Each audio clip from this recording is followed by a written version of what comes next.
At 3:45 a.m. on October 1st, 2024, while darkness still blanketed the city of Mississauga in Ontario, Canada, the Peel Regional Police unexpectedly received an emergency call. The caller reported that a serious break-in attack had just occurred at a mansion located at 3480 Joan Drive. Thanks to the favorable geographic location, the crime scene was only about 1.2 miles from the police station. The dispatched officers were able to deploy and arrive at the scene in a very short time. However, when the first police officer stepped inside the house, the scene before them was far more serious and alarming than they had initially imagined. Inside the home, 3 men lay motionless on the ground in injured condition, blood scattered everywhere. Notably, one of them had been shot multiple times in vital areas of his body, his condition extremely critical. Recognizing the urgent nature of the situation, emergency medical responders were immediately mobilized to transport all 3 victims by ambulance to the nearest hospital. Despite every effort by the medical team to save him, the most severely wounded man ultimately could not survive, drawing his last breath on the hospital bed due to his catastrophic injuries.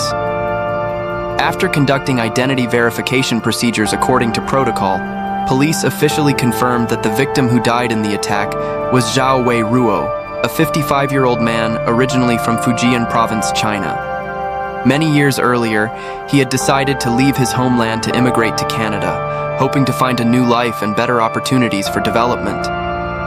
After settling in this new land, Wei Ruo began building his business career in Ontario and gradually rose to become a major shareholder of the Longshang supermarket chain, a supermarket system serving the local Chinese community. Thanks to his considerable business scale and long-standing presence in the retail industry, the name Zhao Wei Ruo had become quite familiar and held a certain reputation within the Chinese community living in the area. As for the 2 remaining victims who fortunately survived the attack, police confirmed they were both relatives of Wei Ruo. All 3 had been living together under the same roof at the very mansion where this bloody tragedy occurred. During the process of taking statements, the 2 survivors tried to recount what they could remember about that horrifying night.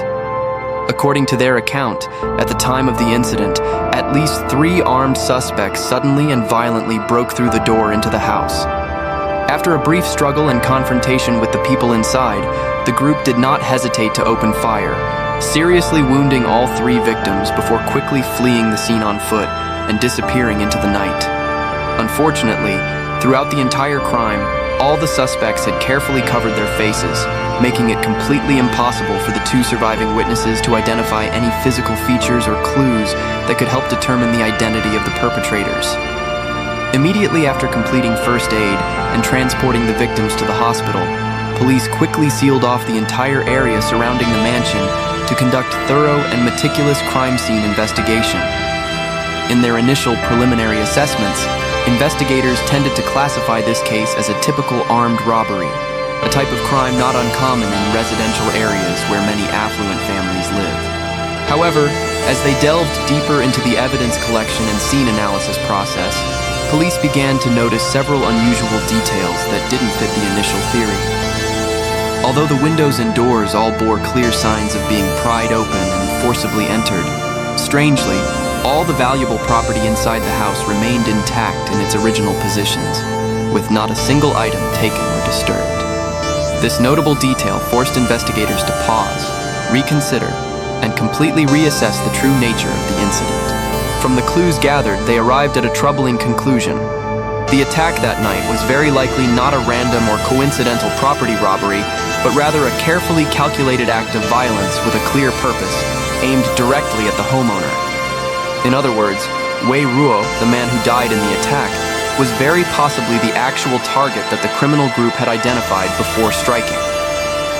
With determination to track down the perpetrators, in the following days, the investigation team conducted a large-scale sweep, extracting and carefully reviewing an enormous volume of surveillance footage collected from security camera systems in neighboring areas around the crime scene. After many hours of painstakingly analyzing each frame, investigators finally noted an important discovery. In some video footage capturing movement on nearby roads, they had captured images of the vehicle the suspects used to flee the scene after committing the crime: a white van. Recognizing this as a crucial clue that could lead to identifying the perpetrators, police immediately released the captured images of this vehicle widely across media outlets and social networks while calling for assistance from the community. They hoped that with the spread of information, some citizens might recognize the vehicle or have witnessed something related, thereby providing valuable additional clues for the investigation. However, the true motive behind the bloody attack remained a major unanswered question, and investigators continued to dig deeper. Immediately after news of Wei Ruo's murder was broadcast and spread widely by the media, a powerful wave of shock quickly swept through the Chinese community living in Mississauga and surrounding areas. This tragic event became a hot topic of discussion in every corner of the community. The reason the case attracted such special attention was not only because Wei Ruo, as a major shareholder of the famous Longshang supermarket chain, already had a certain influence and standing in the local Chinese community. There was another reason why this case was dissected and discussed so extensively: the mysterious story of his wife, the woman who had vanished without a trace 13 years earlier.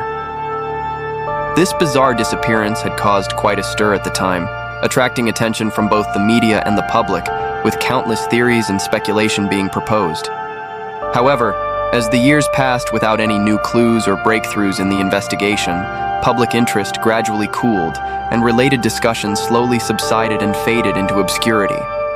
But now, with Wei Ruo suddenly and brutally murdered in his own home, memories of the disappearance from years past were suddenly awakened.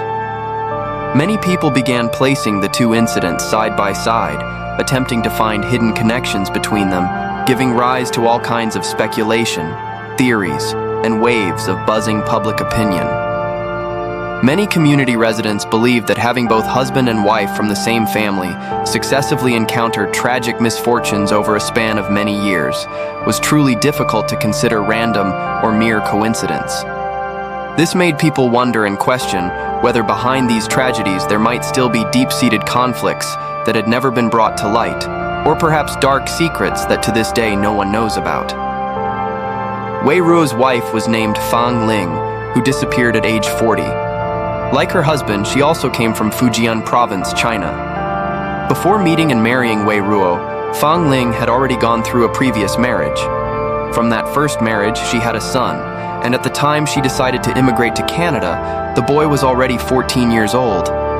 In 2003, Fang Ling and her son immigrated from China to Canada, choosing Mississauga as their place of settlement to begin a new chapter in this unfamiliar land.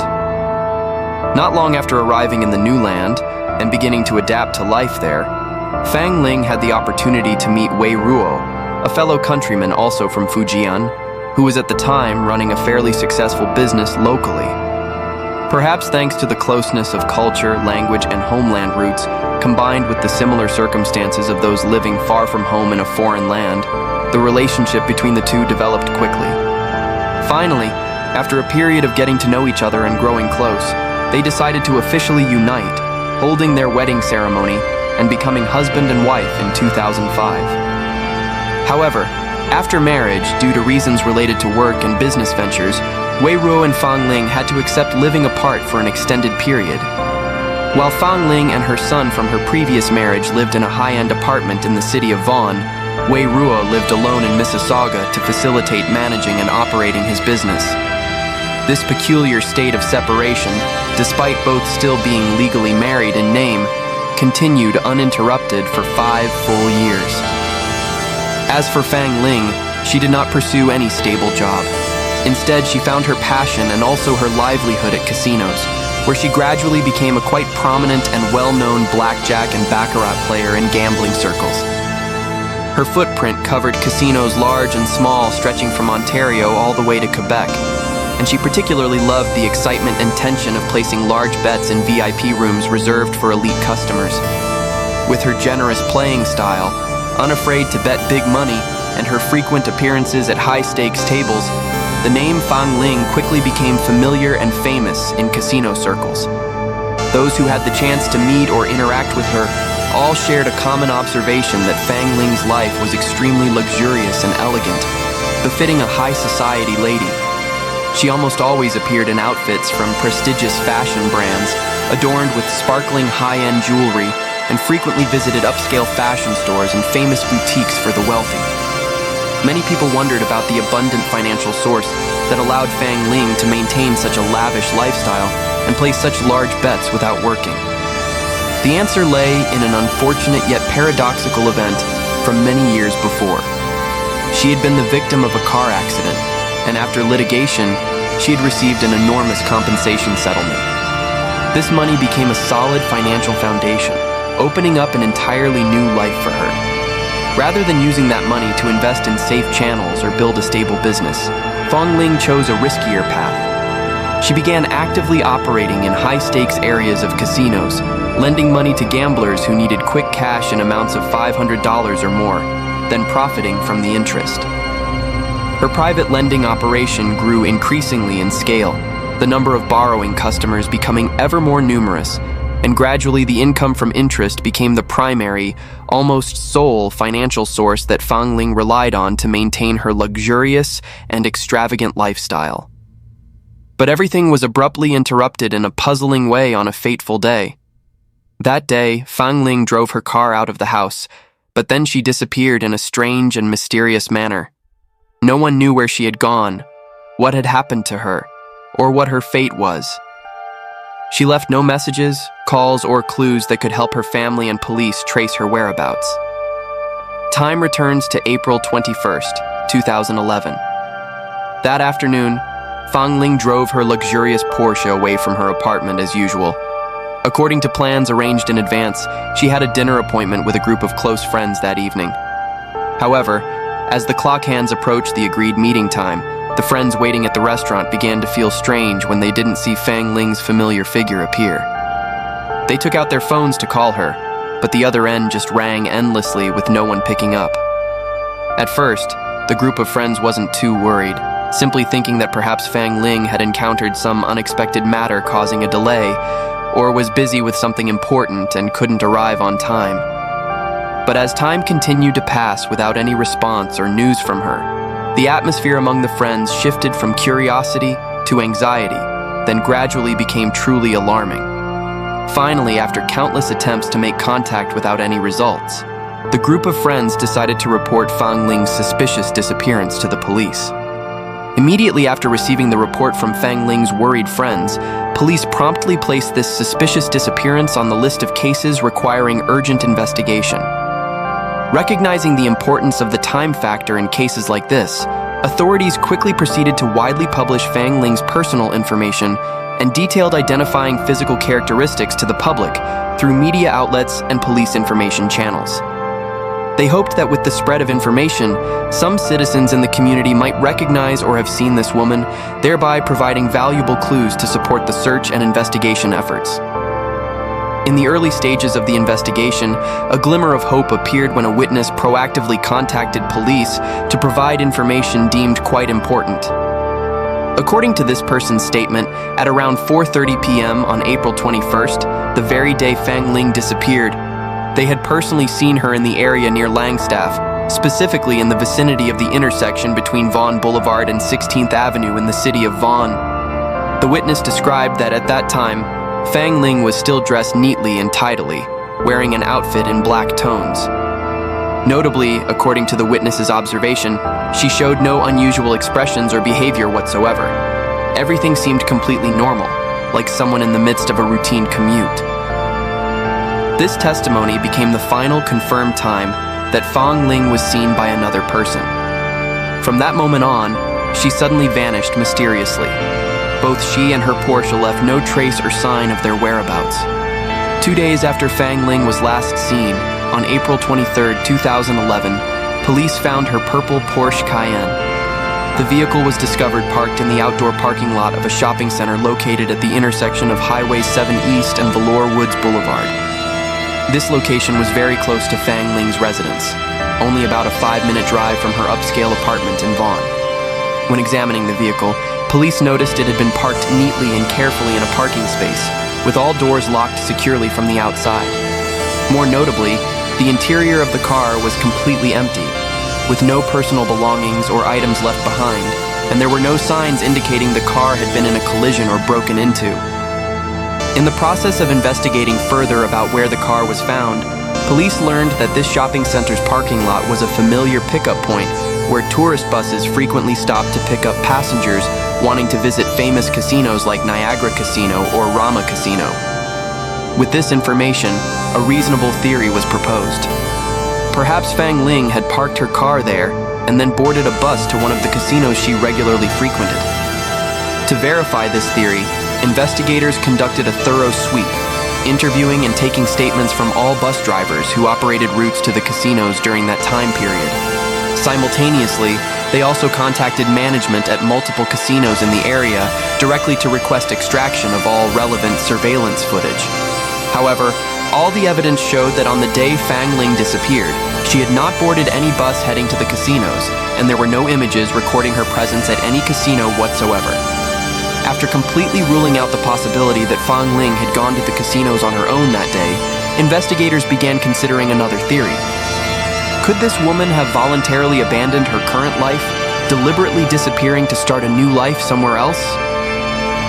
However, this theory was quickly dismissed. During the search of Fang Ling's upscale apartment, police discovered a very large sum of cash still intact inside her safe. Fang Ling's acquaintances and friends all pointed out, if she truly intended to leave and start a new life somewhere, there was no reason for her to leave behind such an enormous amount of cash without taking it. This detail clearly showed that she had no plans or preparations for leaving home beforehand. Additionally, Fang Ling's close friends affirmed consistently and with certainty that in her daily life, she was someone who always proactively informed family and friends about her schedule and travel plans. She rarely, almost never, lost contact without reason or suddenly disappeared without telling anyone. More importantly, what made the voluntary departure theory even more absurd was that Fang Ling's schedule on the day she disappeared was packed and full. Besides the dinner appointment with friends that she never showed up for, she had also made advance appointments for facial treatments and hair care at her regular beauty establishments. She was even in the process of planning and preparing for a trip to Australia, scheduled to take place not long after. All these signs, when pieced together, pointed to the same undeniable truth. Fang Ling had absolutely no reason or motive to suddenly leave like that. On June 15th, 2011, when nearly 2 months had passed since the day Fang Ling mysteriously vanished without any significant breakthrough in the investigation, an important decision was made within law enforcement.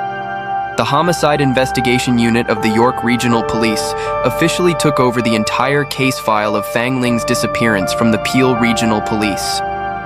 This transfer marked a turning point in the investigation, while also implicitly indicating that authorities were increasingly leaning toward the possibility that this was no longer simply an ordinary missing person case. On the day of the case handover, Wei Ruo, Fang Ling's husband, personally appeared at police headquarters to coordinate with authorities in holding a public press conference. The purpose of this press conference was to leverage the spreading power of mass media, hoping that information about the case would be disseminated even more widely to the public, thereby potentially gathering valuable new clues for the stalled investigation. Standing before the cameras of numerous press and television agencies with the assistance of an interpreter, Wei Ruo publicly appealed to the entire public that if anyone possessed any information or clues related to his wife, no matter how small or seemingly insignificant, please immediately contact the police to provide information. In responding to questions from the press at the press conference, Wei Ruo shared additional information about their marital relationship and married life. He mentioned that due to the nature of his business work and the particular demands of their lives, he and Fang Ling had to accept living apart for an extended period. With both of their busy schedules, they typically could only meet about once a week. When asked about his last contact with his wife, Wei Ruo said he had spoken with Fang Ling about a week before the day she disappeared. According to his account, during that conversation, everything proceeded completely normally as usual. She showed no signs indicating she was under pressure or worried about anything, nor were there any suspicious unusual behaviors or words. When reporters asked about Fang Ling's longtime habit of frequenting casinos and her money-lending activities in gambling circles, Wei Ruo honestly admitted that he had repeatedly warned his wife about the potential risks that could arise from such a lifestyle and work. However, He also expressed confidence in his wife's character, describing that in his eyes, Fang Ling was a woman with an extremely outgoing, open, and approachable personality, with a kind, straightforward, and sincere nature in all relationships. He affirmed that the way she treated everyone around her was always warm and friendly. Also, at that press conference, representatives of the police force revealed many important details from the investigation they had conducted over nearly 2 months. Accordingly, investigators had carried out an extremely thorough and meticulous search of the upscale apartment where Fang Ling lived in Vaughan. The search results showed that the entire interior space of the apartment was still maintained as neat and tidy as it had been, with no signs indicating any fighting or scuffling had occurred, no traces of forced entry from outside, and no indication that the apartment's owner had hastily packed up belongings to leave in an emergency. However, notably, the personal items that Fang Ling always carried with her whenever she left home, including her wallet, bank cards, credit cards, and other essential everyday items, had all disappeared and could not be found anywhere in the apartment. Most importantly, throughout the nearly 2-month period from the day Fang Ling disappeared until the time of the press conference, all bank accounts in her name had recorded no withdrawal or spending transactions whatsoever, no matter how small. Her mobile phone had also fallen into a state of complete silence, showing no signs of being turned on, off, or used to make any calls or send any messages. When checking immigration and emigration records at all of Canada's border crossings, results also confirmed that Fang Ling had not left the country since the day she vanished. For investigators, combining all this information together could only lead to one troubling conclusion. Fang Ling was not a case of natural disappearance or voluntary departure. She had very likely become the victim of a serious criminal case. Because of these assessments, police officially upgraded the case from an ordinary missing person case to a homicide investigation with a higher level of priority and resources. News of Fang Ling's mysterious disappearance and the case being upgraded to a homicide investigation quickly crossed the ocean to reach her family living in China.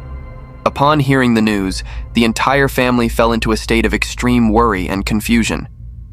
Fang Ling's elderly parents, though very worried, were unable to make the trip immediately due to their advanced age, weak health, and the great difficulty of long-distance travel. Instead, Fang Ling's brother immediately booked a plane ticket and flew to Canada as soon as possible. As soon as he arrived, he personally went to meet and maintain close contact with the police force to stay updated on the investigation progress and all the latest information about the case. However, despite all the tireless efforts from both family and police, time quietly passed day by day, month by month, while the investigation still made no significant progress. No new clues emerged, no witnesses came forward with useful information, and Fang Ling remained completely without word.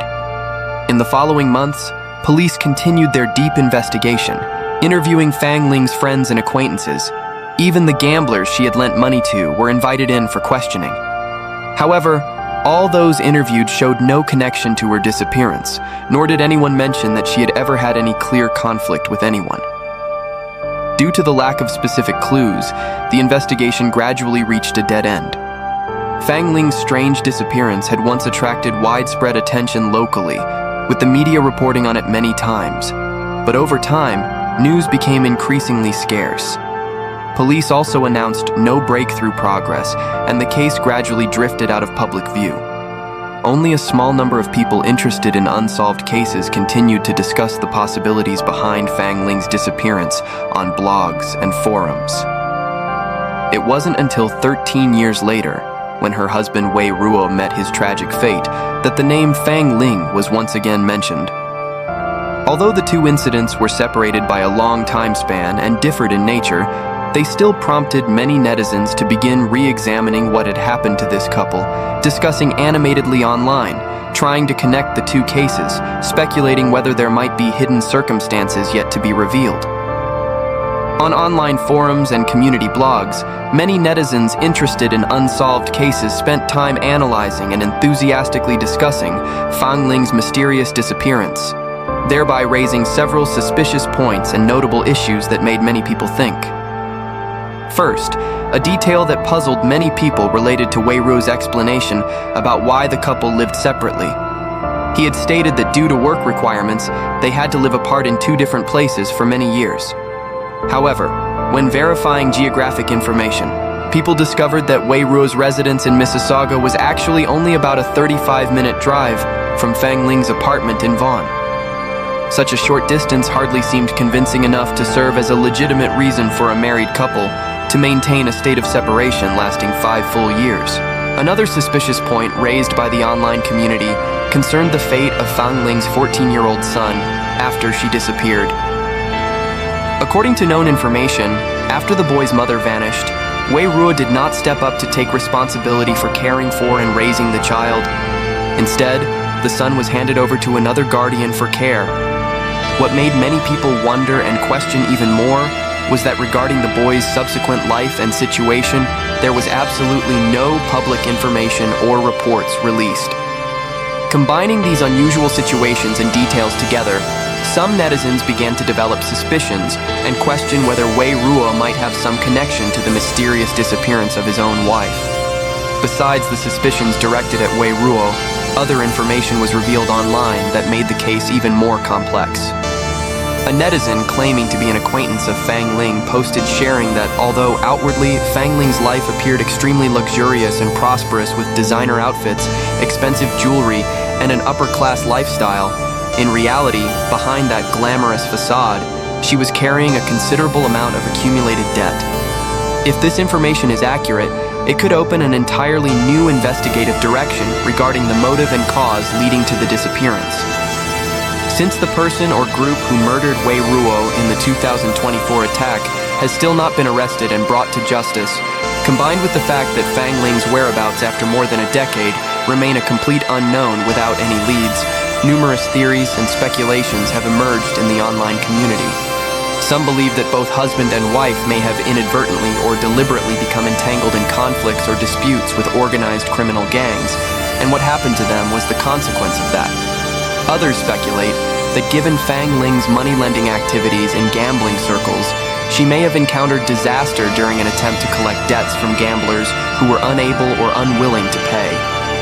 However, all these explanations and speculations up to this point remain purely speculative, with no concrete or substantive evidence to support or prove any of them. Amid countless accumulated mysteries, circulating rumors, and contradictory theories surrounding the case, perhaps the only thing we can determine with certainty at this moment is what actually happened to Fang Ling on that fateful day in 2011, and what led to Wei Ruo's tragic death in 2024, still have no satisfactory answers. The two incidents are like two pieces of a mysterious puzzle that no one has yet been able to complete.